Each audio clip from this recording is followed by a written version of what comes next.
Bonjour à tous, ici Adrien D. Aujourd'hui, samedi 3 décembre 2016, en fait, on m'a souvent reproché que je ne discutais pas assez, enfin que je parlais pas assez de Arch Linux. Je me suis dit, tiens, aujourd'hui, on va se l'installer, l'Arch Linux. Seulement, c'est que je suis complètement un noob dans Arch Linux. Donc, ce que j'ai fait, c'est que je suis allé sur le magnifique site, le weblog de Frédéric Béziès. Et donc j'ai téléchargé son guide d'installation d'Arch Linux en version décembre 2016, donc au format PDF que vous avez ici, que j'ai commencé à parcourir un petit peu. Bon, je vous avoue, j'ai jamais installé, si j'ai dû le faire une fois avec le wiki de Arch Linux, mais c'était pas très concluant. Donc là, je vais suivre à la lettre le guide du grand Manitou Arch Linux et on va voir si le guide est bon et si accessoirement moi aussi je suis bon. Donc,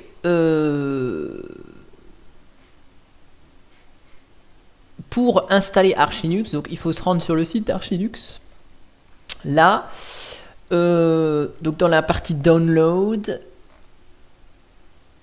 Donc j'ai pris un miroir au pif, hein, et puis là-dedans j'ai pris le fichier ici torrent.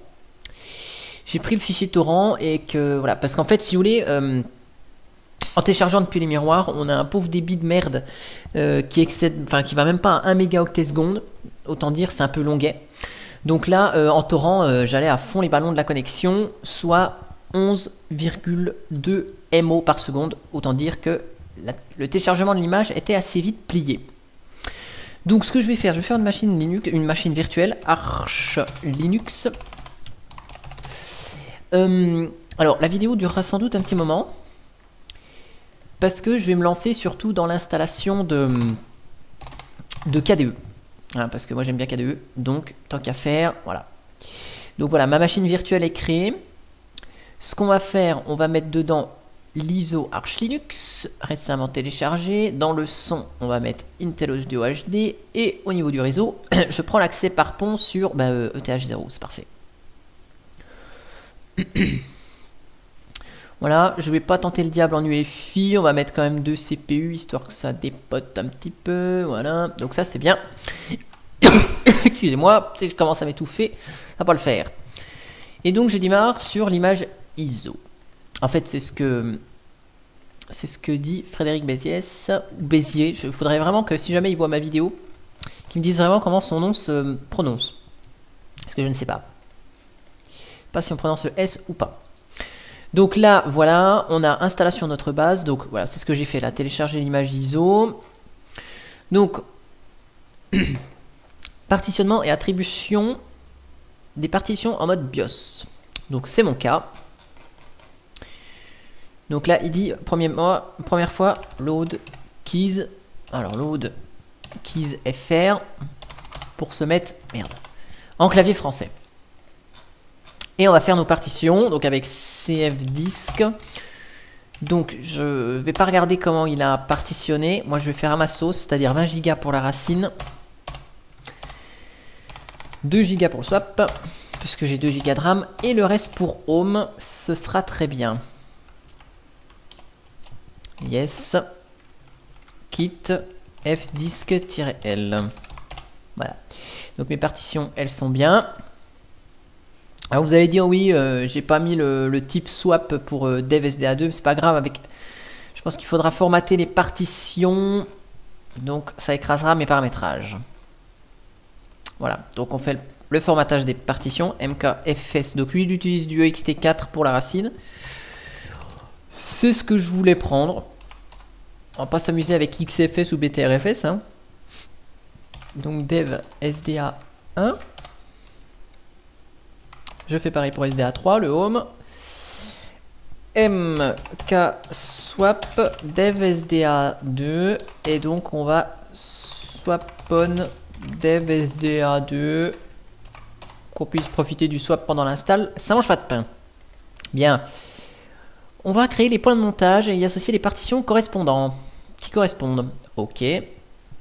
Donc, mount dev SDA. Alors moi j'adapte hein, parce que ma racine c'est dev SDA 1. Je vais utiliser le point de montage MNT comme lui. On va créer... par contre, c'est pénible ce MKDir. Cette autocomplétion là. MNT Home. Voilà. Et puis on monte donc dev SDA. Donc la partition Home dans MNT Home. Voilà. On va ensuite passer à l'installation de base. Ok, donc moi je descends. Ça, autant ça, les partitions et tout ça, je maîtrise. Après le reste, je vais maîtriser un peu moins. Ça, c'est commun, même quand on installe Gentoo, on le fait. Alors là, par contre, ça va se compliquer. Parce qu'on arrive dans l'inconnu pour moi. Donc, il dit quoi? Il dit... il faut modifier le fichier Pacman. Donc là, moi, j'ai pas de Wi-Fi. On modifie le fichier mirror list. Donc etc Pacman mirror list pour garder qu'un seul miroir le plus proche géographiquement. Alors, archlinuxpolymorph.fr. Et ben, on va prendre celui-là. Donc, vi. Il est installé, vi? Ouais. Enfin, vi. Q. Hop, voilà. Donc, vi etc pacman.d mirror list. Ok. Donc là, 2.%s, je vais faire le gros bourrin. On va remplacer tous les débuts de ligne par un dièse, voilà, de manière globale. Voilà. Et on va chercher donc polymorphe, voilà, qu'on va décocher, enfin décommenter, voilà. 2.wq, parfait.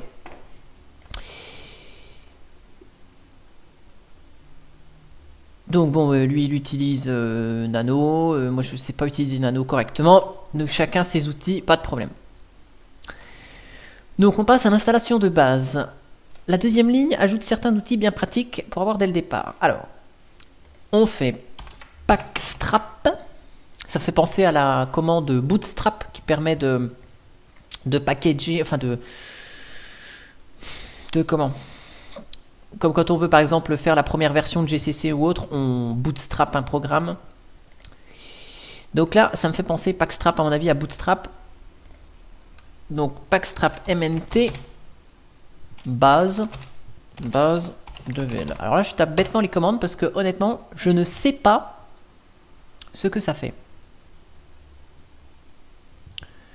Donc là, j'espère juste que le miroir polymorphe il va être intéressant d'un point de vue vitesse. Sinon, je vais prendre l'autre qui est mirarchlinux.fr. Je prendrai ça. Parce que là, vu le débit, on en a pour 3 ans.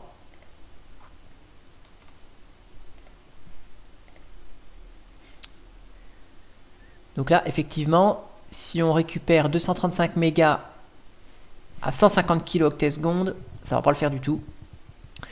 Donc ce qu'on va faire, on va annuler.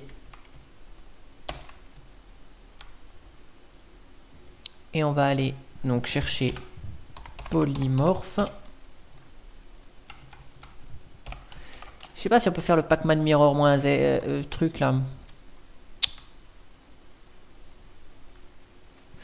Alors, mir.archlinux, voilà, on va prendre celui-là, des fois que lui soit un peu plus rapide. Je pense qu'on peut relancer la commande comme ça à l'arrache. Hein. Ah, bah voilà. Ça va déjà un peu plus vite. Ça va un peu plus vite, même si c'est pas ça que ça. Bon, c'est pas grave. Donc là, ça va, je pense, ça va installer la base de Arch Linux et je pense les outils de compilation, base devel.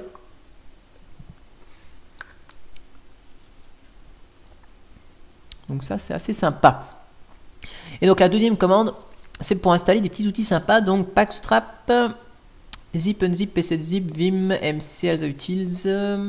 D'accord, donc là c'est les trucs qu'il installe. Et si on veut utiliser le noyau Linux LTS, il faut rajouter la deuxième ligne de packstrap, le paquet Linux LTS. Bon, je vais laisser le noyau par défaut. NTFS 3G, c'est utile si vous êtes amené à utiliser des disques formateurs NTFS. Donc moi, j'en ai plus à la maison. De NTFS, mais ça peut être bien pour les clés USB et disques des amis. Exfat m'a été conseillé par André Ray pour la prise en charge des cartes SD de grande capacité. Merci pour le retour. Bon, eh ben on va l'installer, d'accord. Et générer le fichier FSTab. D'accord. Peut être sympa. Tiens, j'en profite pour voir la commande gen FSTab. Je sais même pas si elle existe sur Calculate Linux. Enfin, et gen2 et dérivés. Je jette un oeil parce que c'est sympa ça. Alors. Je connaissais pas cette commande. Mais on apprend des trucs. Gen FSTab. Non. Gen FSTab. Gen FSTab. Il n'existe pas. FSTab. Non, à mon avis, c'est peut-être un truc propre à Arch Linux. On verra bien. Donc là, ce que je vais peut-être faire, c'est mettre en pause la vidéo. Hein, et puis revenir quand le téléchargement sera fait. Et l'installation également. Voilà, donc je reviens parce que visiblement, c'est déjà installé. Cool, c'est rapide. Donc je vais faire la deuxième commande. Packstrap-mnt. Donc je vais installer zip. Unzip. P7zip. Vim, je m'en fous. J ou Vim, peu importe. Vim étant un peu plus simple à utiliser que Vi, pourquoi pas. MC, j'aime pas, donc je vais pas l'installer. Alza utils, je l'installe. Syslog ng. Syslog ng, ouais, pourquoi pas. Je croyais que systemd gérait les logs avec journalctl. Je vais pas l'installer. mtools, je sais pas ce que c'est, donc je l'installe. dosfs tools, ouais, lsb release, je le prends. ntfs3g, je le prends pas. Et exfatutils non plus. Voilà. Donc je vais faire un test, mais je suppose que ça installe des paquets dans la nouvelle architecture. Alors je vais m'amuser à installer htop, nmon, qui sont deux outils que j'utilise. Voilà, on verra si ça marche bien. Ensuite, il faut générer le FSTab. Donc gen FSTab -grand U -petit p /mnt. Donc dans mnt etc FSTab. Je vais regarder ce que ça nous fait. mnt etc FSTab. D'accord, donc ça génère avec des UUID. D'accord. Je pense que le U de gen FSTab fait pour les UUID. Ensuite, autour du chargeur de démarrage, j'utilise grub2. Parfait. Le paquet OS Prober est indispensable pour un double démarrage. Donc, on va installer le grub. Donc, packstrap /mnt. Merde. /mnt. Grub OS Prober. Je vais l'installer des fois que j'ai envie de me faire un dual boot après.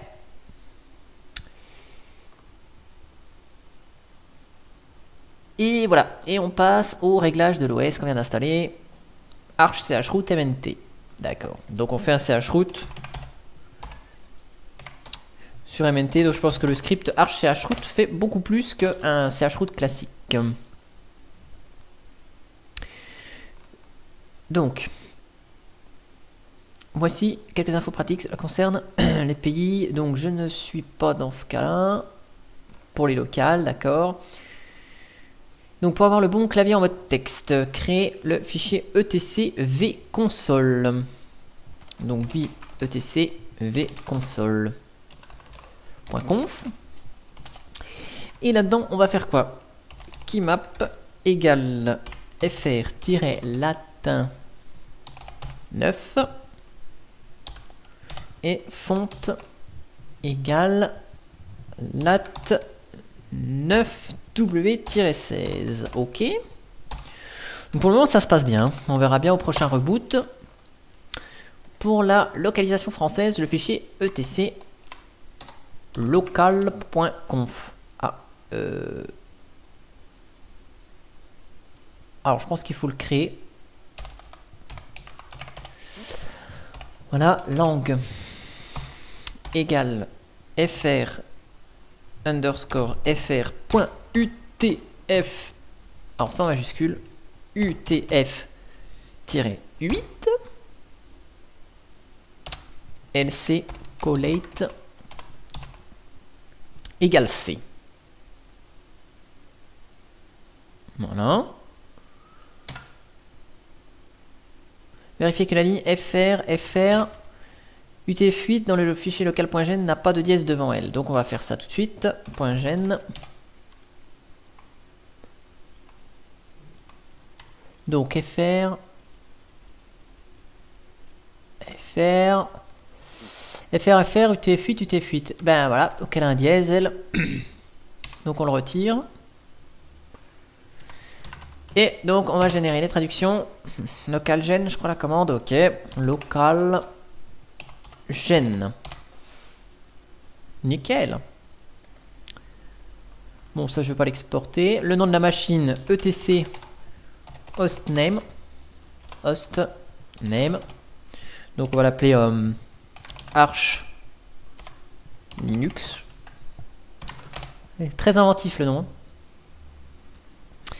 Voilà. Ensuite, le fuseau horaire.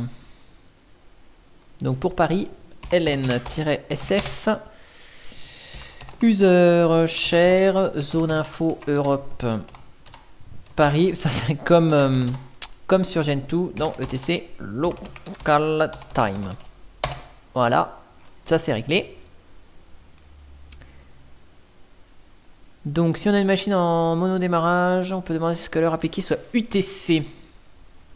Donc là je vais taper sa commande hw clock sys2hc, hein, donc system to hardware clock --UTC. Il faut faire la même sur Gentoo et calculate Linux quand on est dans VirtualBox d'ailleurs. Et donc après il faut générer grub. Donc mkinit cpio -p linux. Donc ça je ne sais pas ce que ça fait, hein. Je ne sais pas ce que ça fait. Ah, ça génère le initram fs, je pense. D'accord. Ok, et donc grub-mk config -o boot grub.cfg. Bon, ça c'est traditionnel pour générer le grub. Et donc on voit que c'est magnifique. On a un truc qui doit marcher. Voilà. Pour une installation en mode BIOS, donc grub install. Tout ça. Dev SDA. Moi je faisais juste SDA. Le no floppy, le recheck, ça doit sans doute signifier quelque chose. Je suis un fou, je le fais pas. Voilà, donc pour une installation en mode EFI. Ok. Donc tout ça, je passe. On donne un mot de passe à root, voilà. Ça, faut pas oublier. Donc je vais mettre mon mot de passe de d'habitude. Oula, j'ai dû me planter.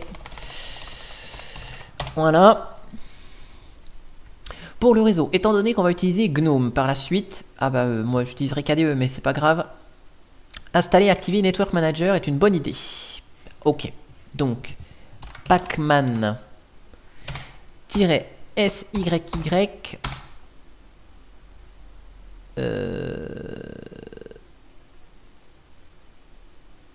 Voilà, donc moi ce qui m'intéresse c'est Network Manager. Network Manager. Voilà, on installe ça. Ah oui, il faut écrire en anglais, pardon, excusez-moi.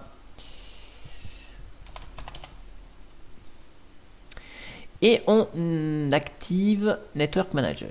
Donc, systemctl enable network ah, il n'y a pas d'autocomplétion, c'est pénible. Donc si vous n'utilisez pas Network Manager, c'est pas mon cas. Entre en conflit, ils ne doivent pas. Ok. Si vous voulez utiliser les réseaux Wi-Fi directement avec Network Manager et son applet, le paquet GNOME Keyring est indispensable. D'accord. Dernier réglage optionnel, si on veut avoir accès à l'outil Yaourt. Ben, je suis désolé, je viens de manger une compote là. Le meilleur du fruit, douceur du verger, marque repère. Donc je suis désolé, j'ai pas envie de yaourt pour le moment. On fera ça plus tard. Bon.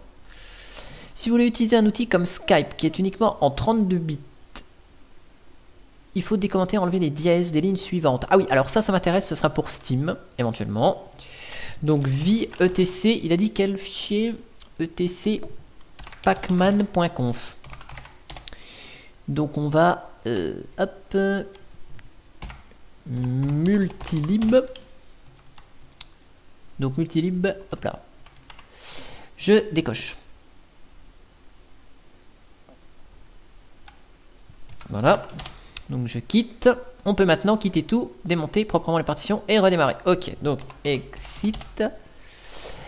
Voilà, CD, je reviens là. Mount -R slash MNT. Ah, je connaissais pas le -R, je pense que c'est pour démonter récursivement tout ce qu'il y a dedans.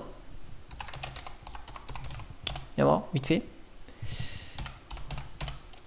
J'apprends un truc là. Ah ouais, sympa. Je garde sous le coude. Je garde sous le coude le mount-R. On apprend des trucs. On apprend des trucs. Donc là, hop, j'enlève le CD quand même. Et j'en démarre. Et... oui, ça marche. J'ai une Arch Linux qui marche. Première fois dans ma vie où ça marche correctement. C'est cool. Oh punaise, ça marche. Trop de la balle. C'est trop de la balle. Merci Frédéric Béziès. 10 minutes de la deuxième partie de la vidéo, plus je pense la première petite partie elle faisait 5-10 minutes aussi, donc en 20 minutes on a un truc qui marche. C'est cool ça. Bon, on se connecte. Oh punaise. Attends, j'ai quand même essayé un truc. Oh puis j'ai du réseau en plus, génial. Alors, qu'est-ce qu'il dit? Donc, une fois le système démarré, on se connecte en route. Le fonctionne directement. Oui, bon bah voilà, c'est ce que je viens de vérifier. Donc, pacman-syy. Voilà. Donc ça c'est bien. Et donc pacman-s, donc ça c'est pour installer des trucs. Donc yaourt, je m'en fous. mtp. Chrony. Ouais, j'ai envie de faire le... Le Houjou. Oh merde, il n'y a pas Vixicron. Bon, c'est pas grave. Chrony. Pas grave, je prends Chrony. Et là, je suis en français. Donc j'ai mis oui. Si on veut avoir les logs en clair, pas de problème.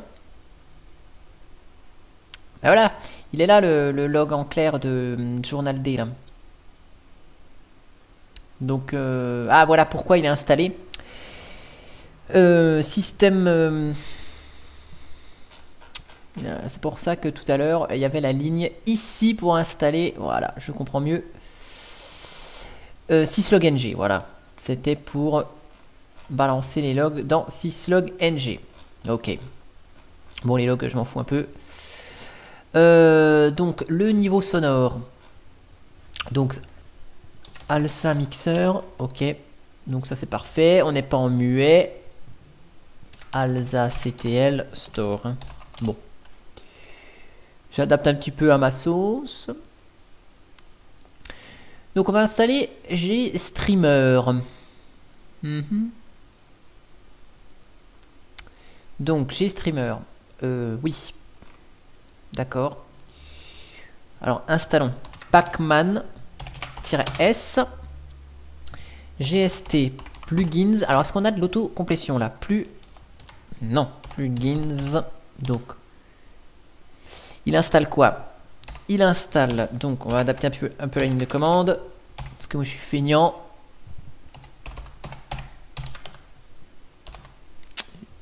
Hop, ugly. GST lib AV. GST. Oui, GST si on met pas dans le bon sens. Il y a 4 fournisseurs disponibles pour libgl. Alors voilà, c'est ce qu'il dit. Pour l'exécution de la ligne suivante, il est demandé de choisir un support pour OpenGL. Pour le moment, on choisit MesaGL. D'accord. Donc MesaGL, choix numéro 1. Et donc libx264. Ok, je prends le premier choix. Donc oui, et c'est parti. Donc là, je sais pas sur quel miroir on est, mais il envoie du steak. Passons à l'installation de Xorg. Il suffit de saisir en choisissant x86 input evdev. Alors là, j'ai pas compris la phrase, donc je vais taper la commande. En fait, je vais ouvrir une deuxième console, ce qui me permet de taper la commande le temps que l'autre se termine. Donc pacman-s xorg serveur xorg xinit xorg xmessage xorg utils xorg serveur utils, bon tout ça, xorg apt xf86 input mouse xf86 input keyboard, ouais c'est un peu long, xd user tiers. Voilà, ça me semble pas mal. Eh ben oui, mais j'ai fait une faute de frappe. Alors voilà, hop, elle est là, xorg ou. Donc là, on a dit quoi? Il suffit de saisir en choisissant xf86 input ovdev. Donc, je sais pas où il est. Alors, il suffit de saisir. Donc là, je sais pas qu'est-ce qu'il faut choisir.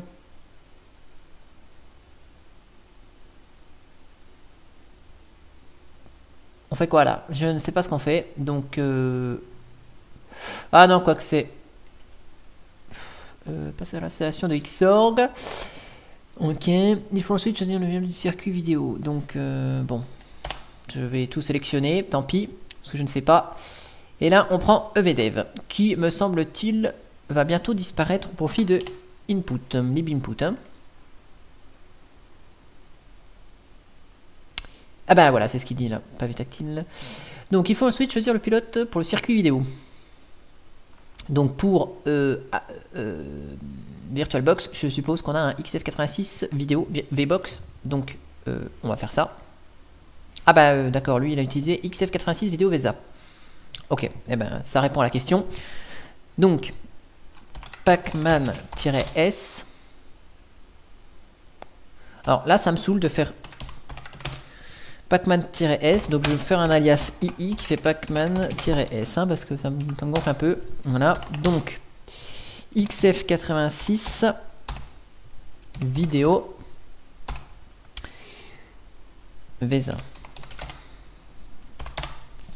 Voilà, c'est vite vu. Ensuite, donc ttf bitstream verra ttf libération et ttf free fond et ttf ttf déjà vous. Voilà, ok. Donc les polices Microsoft, je m'en tape.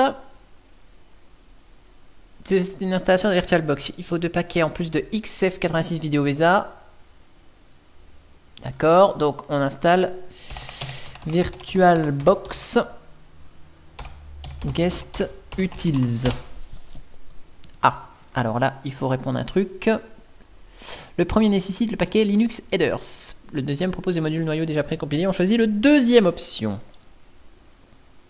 Donc 2. La prise en charge du menu se fait avec la commande CTL. Ah ok, donc on va déjà activer ça. Et donc on fait systemctl enable vbox service. Parfait. Si vous installez un jour VirtualBox sur une machine réelle, je vous rencontre... ouais d'accord, donc ça c'est pas mon cas. Ensuite on va rajouter quelques outils histoire de ne pas avoir un GNOME vide. Alors bon, je rajouterai après si on ne veut pas. Parce que là on a donc on a Cups, GIMP, bon j'installerai après moi.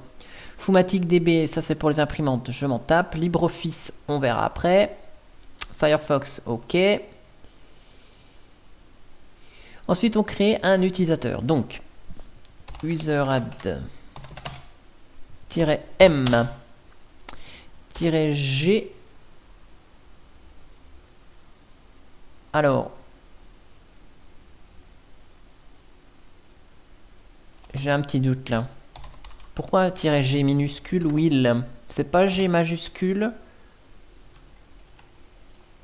pour ajouter un groupe supplémentaire? Ouais, le G minuscule, ça doit être, me semble-t-il, pour le groupe primaire. Donc, je kiffe pas ça. Donc, je vais adapter mon truc. -g will. Par contre, ce serait bien de l'écrire correctement avec 2 E. -c non complet, je m'en tape. -s bin bash, je pense que c'est sélectionné par défaut, non? Ce serait cool quand même. Que ce soit bash, mais je vais le mettre quand même. Je vais le mettre. Nom de l'utilisateur, donc Adrien. Voilà, et passe WD Adrien. Je mets le mot de passe qui va bien. Voilà, voilà. Et donc on va configurer sudo avec vsudo. Ok, ben, on va le faire. Donc j'imagine que la commande qui va bien, hop, elle est là, c'est celle-là qu'on doit décommenter. Une commande de la enlever le lien sur la ligne qui suit. Ouais, voilà, c'est ça.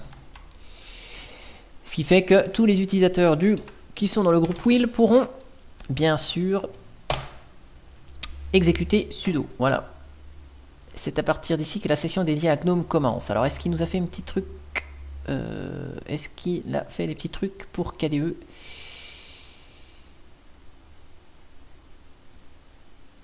Alors, ah bah voilà. Alors, installer Plasma 5.8. Voilà, ça m'intéresse plus par contre. Donc, alors, on va installer. Alors là, par contre, effectivement, il faut vraiment Yaourt. Alors, ça m'embête un petit peu, mais je pense qu'on peut le faire juste avec Pacman normal. Donc, Plasma, KDE application, KDE L10N FR. Ah, Maroc, je m'en tape. Digicam aussi. K WebKit part. Bon, Brise. KDE 4, je prends. Et puis, ce qu'on va faire... Moi, je vais ajouter... Parce que dans le doute, je vais ajouter console à la main. Allez, je prends tout, je suis un fou, moi.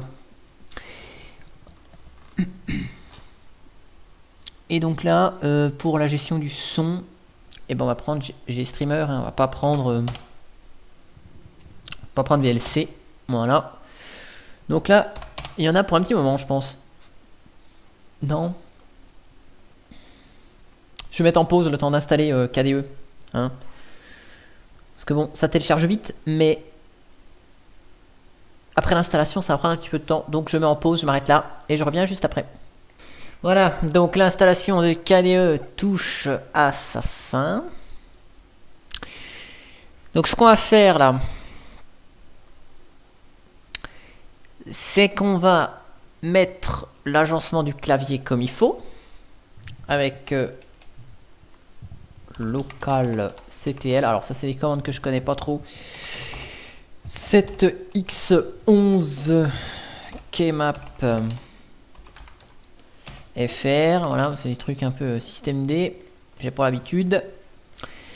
Systemctl start SDDM. Alors là.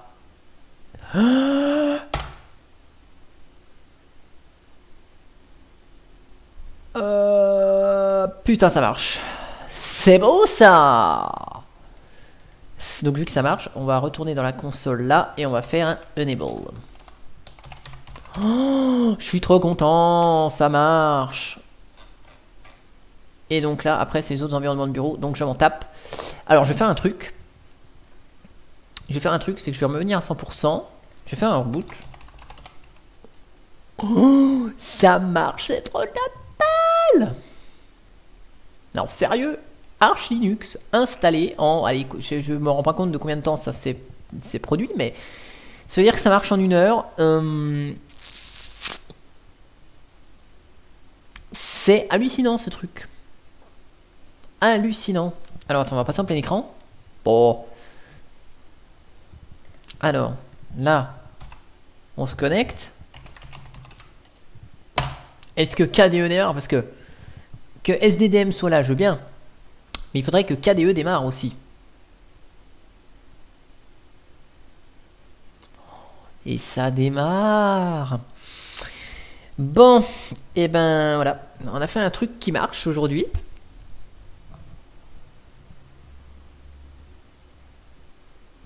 On a fait 2 trucs qui marchent aujourd'hui.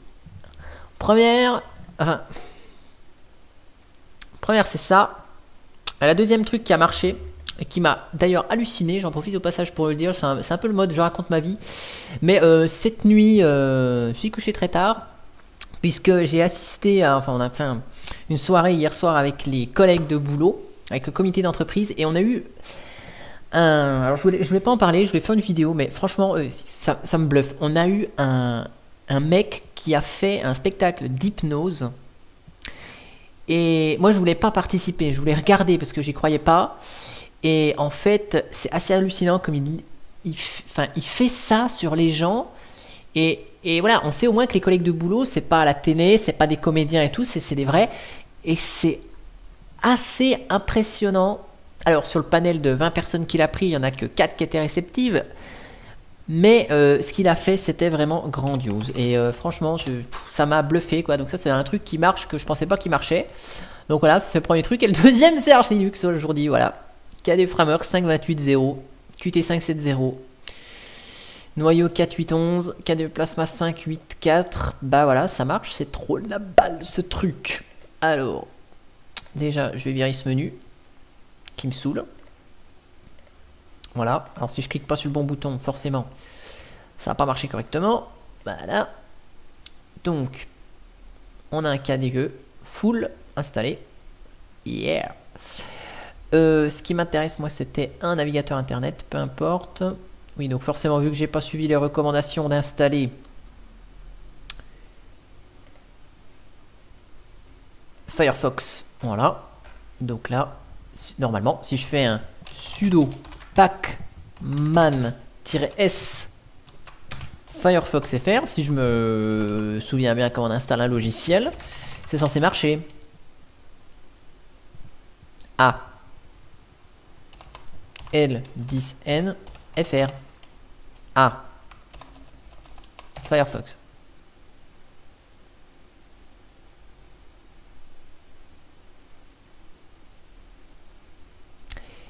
Voilà. Donc oui. J'en profite pour regarder un truc, je m'en fous si c'est en anglais. J'aurai le temps de lire la doc. Maintenant que le principal est installé, c'est le principal justement. Je vais regarder un petit truc parce que là les curseurs sont un peu moches. Donc on va paramétrer l'ensemble. Voilà, donc thème de bureau Breeze, pointeur de souris, voilà c'est ça qui m'intéresse. Alors Breeze, ah si c'est bon, ok. Apparence des applications, donc là Breeze, du GTK, c'est Breeze, Breeze, Breeze, ok, tout est Breeze, wow.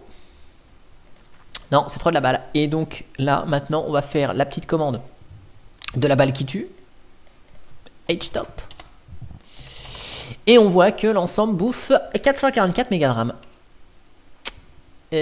Oula, c'est quoi ça? Plasma Shell là, 259 Go là, wow. Alors, 444 MO de RAM. Eh ben, c'est pas mal hein, pour un KDE 64 bits sur Arch Linux. On va pouvoir s'amuser avec cette petite Arch Linux maintenant qu'elle est installée, non? Qu'en pensez-vous? Donc, on va regarder vite fait le support du son. Si ça marche, quand même. Mais là, en fermant, j'ai entendu le proum, la petite cloche système. Donc là, je vais lancer Firefox. Je vais débrancher mon casque. Voilà, donc c'est bien.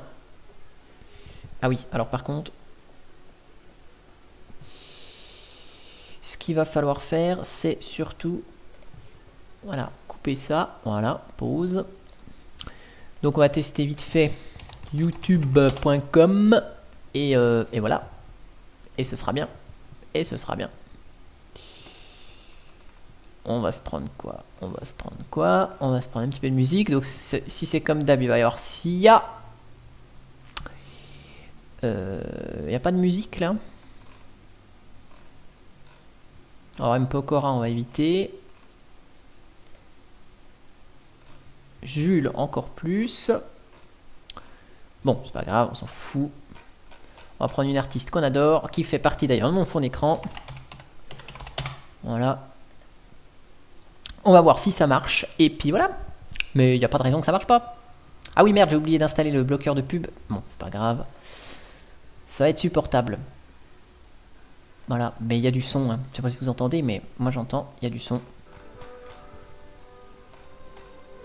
Voilà. On a du son. C'est cool, ça marche, trop de la balle. Ça marche, ça marche, ça marche. Ça arche ou ça marche? Eh ben, c'est les deux, hein. Ça marche et ça arche. Hein. Voilà. On va tout mettre ça à fond. Voilà. Mais on a du son. Vous entendez pas? Attendez, je mets à fond. Voilà. Vous entendez? Ça marche, ça marche, ça marche, ça arche. Voilà. Donc, finalement, je voulais montrer quand même par cette vidéo. Déjà, je savais absolument pas à l'avance si ça allait fonctionner ou pas, cette installation d'Arch Linux. Donc, on voit que ça fonctionne. Ça fonctionne bien. J'ai commencé l'installation, donc mon bout de vidéo là, à 15h06, il est 15h55. Donc autant dire, en 50 minutes, on a un truc de fonctionnel grâce au super guide de Frédéric Béziès. Donc ça, franchement, je l'en remercie. Je m'amuserai peut-être d'ailleurs à installer d'autres environnements de bureau. Enfin voilà, cette vidéo permet de montrer que le guide de Frédéric Béziès, il fonctionne bien vis-à-vis de quelqu'un qui connaît que dalle en Arch Linux. Et voilà. Et donc du coup, cette vidéo, indirectement, c'est pour le remercier de son travail qui finalement porte ses fruits, puisque ça marche. Voilà. Donc cette vidéo est terminée. On va assembler tout ça à petits coups de FFmpeg. Et puis, on va téléverser ça sur YouTube incessamment sous peu. Voilà, voilà. Et ben moi, je vous dis à bientôt pour une prochaine vidéo. Allez, ciao!